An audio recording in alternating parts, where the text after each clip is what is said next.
The title of today's story is The Beauty and the Beast. So let's start the story. Once upon a time, in a distant land, there was a wealthy merchant who lived with his 3 daughters. The youngest daughter, Bella, was known far and wide for her beauty and kindness. Unlike her older sisters, who were spoiled and selfish, Bella was humble and loved to read books and spend time in the garden. Her gentle nature made her beloved by everyone in the village. One day the merchant received news that one of his ships, long thought lost, had arrived in port. Believing that his fortune had returned, he set out to the city to reclaim his goods. Before leaving, he asked his daughters what gifts they would like him to bring back. The eldest asked for fine dresses, the second for jewels, but Bella asked for nothing except a single rose. The merchant traveled to the city, but upon his arrival, he discovered that his cargo had been seized to pay off his debts. Disheartened, he began his journey home with nothing for his daughters. On his way back, he got lost in a dark, dense forest. As night fell, the merchant stumbled upon a grand, mysterious castle. He approached it and was surprised to find that the doors were open. The castle seemed deserted, but a warm fire was burning in the hearth, and a feast was laid out on the table. The merchant, cold and hungry, gratefully ate the food and fell asleep by the fire. The next morning, he explored the castle and found a beautiful garden filled with flowers. Remembering Bella's request, he picked a single rose to take home to her. As soon as he plucked the rose, a fearsome beast appeared, roaring with anger. "How dare you steal my rose?" the beast bellowed. "You have eaten my food, slept in my castle, and now you take my most prized possession. For this you must pay with your life." Terrified, the merchant begged for mercy and explained that the rose was a gift for his daughter. The beast paused and then made a proposal. "I will spare your life, but you must send your daughter to live with me here in the castle. If she does not come willingly, you must return in her place."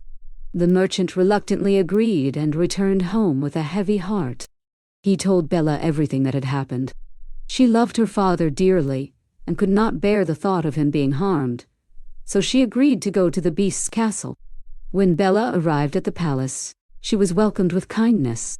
The beast, although terrifying in appearance, treated her with great care and respect. She was given a beautiful room filled with new clothes and everything she needed.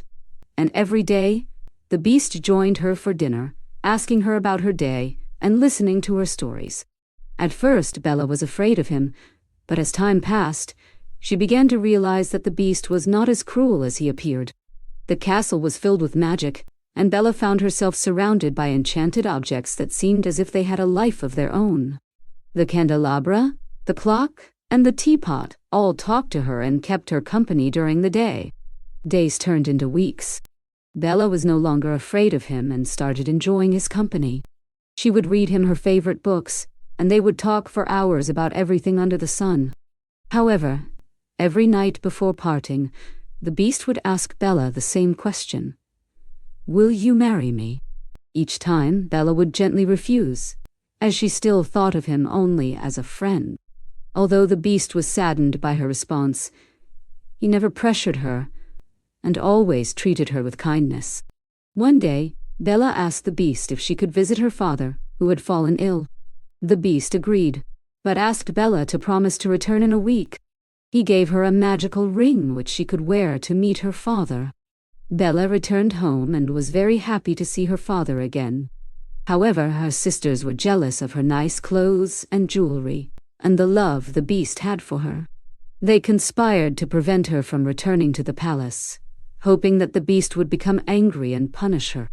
They pretended to be so affectionate and kind that Bella agreed to stay for a few more days. But as the days passed, she started having nightmares about the beast. She saw him lying alone and broken in the garden. In her dreams, he was becoming weaker and weaker as if he was dying. Realizing that she has broken her promise, Bella uses the magic ring to return to the castle. She found the animal lying in the garden, just as she had seen in her dreams. He was pale and silent, and Bella feared she was too late. "No, you can't die," Bella cried, tears streaming down her face. "I love you, I can't live without you." At those words, a bright light surrounded the beast, and to Bella's surprise, he began to transform. The thick fur fell out, the claws disappeared, and before her stood the handsome prince who had once been a beast. The curse was broken. The prince explained that he was formerly a handsome prince, but an evil fairy had cursed him because of his arrogance. The curse can only be broken if one learns to love him despite his appearance. Her love had saved him from the curse, and he asked her to marry him once again. This time Bella said yes, because she loved him not for his looks, but for his kind heart.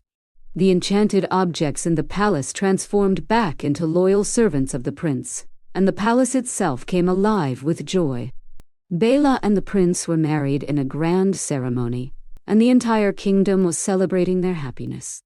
Bella's father was invited to live with them in the palace, and her sisters who had treated her so badly were forgiven.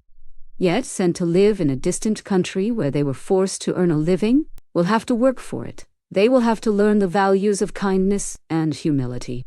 Bela and the prince ruled the kingdom with wisdom and compassion.